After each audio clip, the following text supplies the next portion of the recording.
ہمارے نبی صلی اللہ علیہ وسلم کے پاس ایک صحابی آئے بھیک مانگنے کے لیے, صحیح حدیث ہے.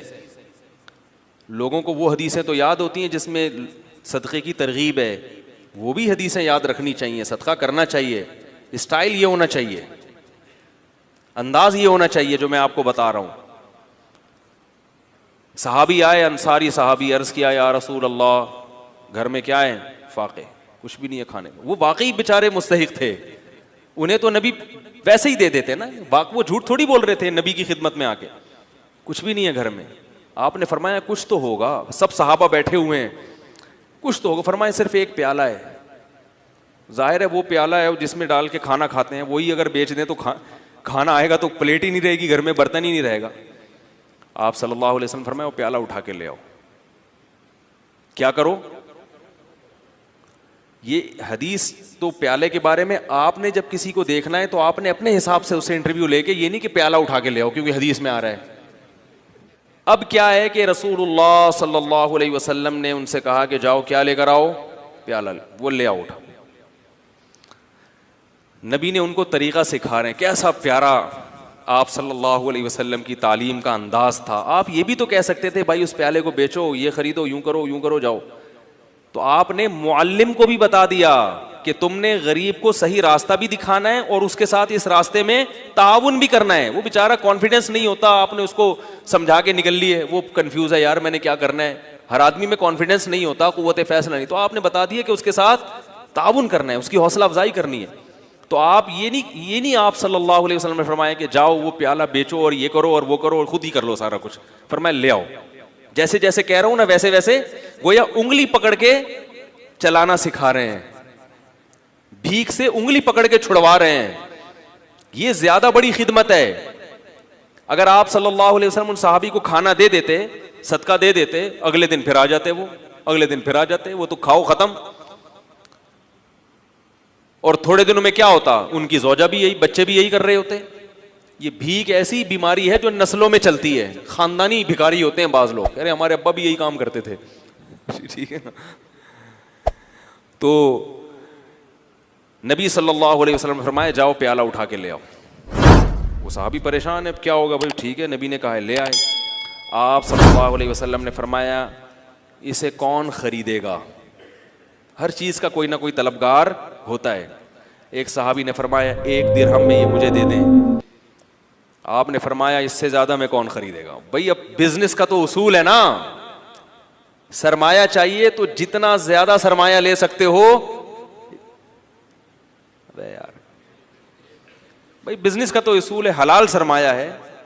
تبھی یہ یاد رکھو اسلام نے کسی چیز کی قیمت متعین نہیں کی ہے. نبی نے فرمایا دعوا الناس, لوگوں کو اپنے حال پہ چھوڑ دو, قیمتیں متعین مت کرو. ان اللہ هو المسعر, اللہ چیزوں کی قیمتیں خود متعین کرتا ہے. جس چیز کی قیمت اللہ نے بڑھانی ہوتی ہے مارکیٹ سے شارٹ کر دے گا اس کو, جس چیز کی قیمت اللہ نے گھٹانی ہوتی ہے مارکیٹ میں اللہ اس کو وافر مقدار میں پھینک دیتے ہیں. اس لیے اصل اصول یہی ہے کہ کسی چیز کی قیمت متعین نہیں ہے. آپ اپنی چیز دھوکہ نہ ہو اس میں, جس قیمت پہ چاہے بیچیں. لوگ کہتے ہیں وہ تو پھر اتنی قیمت چیز مہنگی ہو جائے گی. بھائی وہ آپ سے نہ خریدے, وہ ساتھ والے سے خرید لے, کیا خیال ہے؟ تو وہ تو خود بخود. ہاں گڑبڑ جب ہوگی جب تاجر مل کے آپس میں ایکا کر لیتے ہیں, معاہدہ کر لیتے ہیں کہ اس سے کم پہ نہیں بیچنا, یہ ناجائز ہے. اسی وجہ سے پھر حکومت کو انوالو ہونا پڑتا ہے, چیزوں کی قیمتیں متعین کرتی ہے. تو آپ صلی اللہ علیہ وسلم نے فرمایا کون خریدے گا؟ ایک صحابی نے کہا 1 درہم میں. آپ نے فرمایا کہ اس سے زیادہ میں کون خریدے گا؟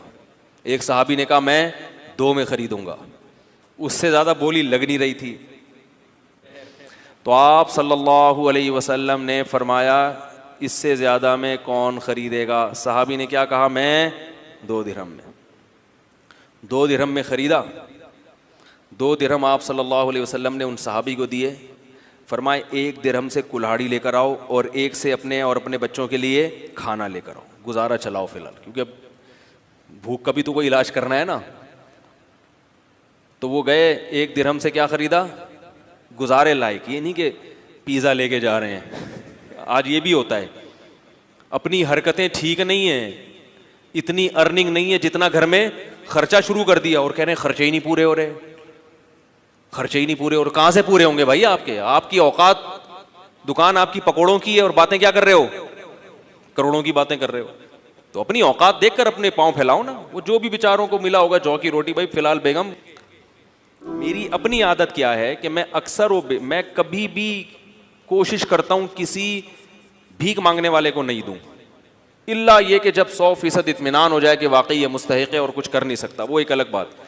میں جب میرے پاس بھی لوگ کچھ صدقے وغیرہ کے پیسے بھیجتے ہیں, کچھ میں اپنی طرف سے بھی صدقہ کرتا ہوں, تو میں کسی مزدور کو تلاش کرتا ہوں, کیونکہ یہ پتا ہے کہ یہ بیچارہ اگر مالدار ہوتا تو اتنی ٹف مزدوری, بولو بھائی, نہ کر رہا ہوتا. یہ مالدار نہیں ہے تو یہ مزدوری کر رہا ہے. نمبر 2, یہ آدمی لالچی نہیں ہے. لالچی ہوتا تو محنت گڑھا تھوڑی کھود رہا ہوتا, وہ رکشہ تھوڑی چلا رہا ہوتا. تو ایسے آدمی کو بغیر مانگے دے دو, اور سرسری غور کرو کہ زکوٰۃ کا مستحق ہے یا نہیں. اگر لگ رہا ہے تو زکوٰۃ بھی دے سکتے ہیں اس کو, نہیں تو صدقہ تو بہرحال, صدقے میں تو یہ کوئی قانون نہیں ہے, صدقہ تو مالدار کو بھی دیا جا سکتا ہے, تو غریب کو کیوں نہیں دیا جا سکتا؟ وہ تو اور زیادہ ثواب ہے اس میں. اور بعض دفعہ اگر میرے پاس کوئی بڑا اماؤنٹ ہو تو پھر میں کیا کرتا ہوں, میں کسی غریب سے یہ پوچھتا ہوں, جو انٹرویو لیتا ہوں نا, کہ بھائی آپ یہ کیوں کر رہے ہو, یہ کیا ہے. وہ اس کو نہیں پتا ہوتا یہ مولوی صاحب مجھے چندہ دیں گے. اگر پہلے پتا چل جائے نا تو پھر چھوڑو ہوتے ہیں. پھر آج کل یہ غریب کیا ہوتے ہیں, لمبی لمبی چھوڑنا شروع کر دیتے ہیں, کہہ رہے ہیں مجھے 2-3 کروڑ روپے مل جائے نا, پھر ایسی باتیں شروع کرتے ہیں. ان کو نہیں پتا ہوگا ایسا ہی ہے, ہیلو ہائے, اور بھائی طبیعت سیٹ انڈی والان خا ٹول مول.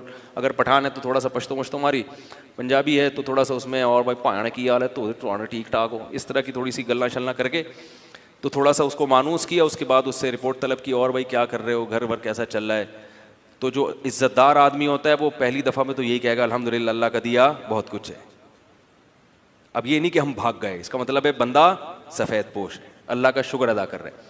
تو بھائی اللہ کا دیا ماشاءاللہ بہت کچھ ہے. بچے کتنے آپ کے؟ جی 2-3 درجن بچے ہیں ماشاءاللہ. ایک مثال دے رہا ہوں, ویسے ہوتے نہیں کسی کے.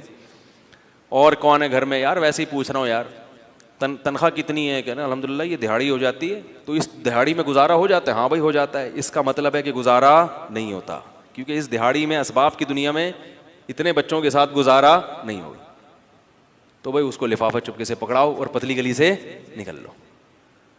اور اس سے زیادہ اچھا کام کیا ہے؟ بعض دفعہ یہ بھی میری کوشش ہوتی ہے, کبھی اس میں کامیاب ہوتا ہوں کبھی نہیں بھی ہوتا, اور کبھی یہ کوشش نہیں بھی کرتا, ٹائم ہی نہیں ہوتا. لیکن میں اس لیے آپ کو بتا رہا ہوں کہ بھائی یہ کام کریں گے تو انشاءاللہ انسانیت کی خدمت ہوگی, اپنی قوم کی خدمت ہوگی, اور اپاہج نہ بنائیں لوگوں کو. پھر میں اس سے کہتا ہوں کہ یار یہ آپ اس سے آسان کام کیوں نہیں کر لیتے؟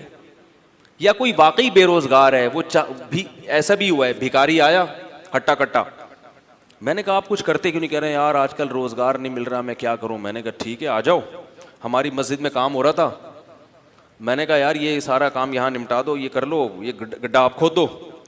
آپ مجھ سے 100 روپے مانگ رہے ہو, میں آپ کو 2000 روپے دے دوں گا ایک دن کے, یا 3000 روپے دے دوں گا ایک دن کی دہاڑی. اب فوراً پتلی گلی سے نکل لیا.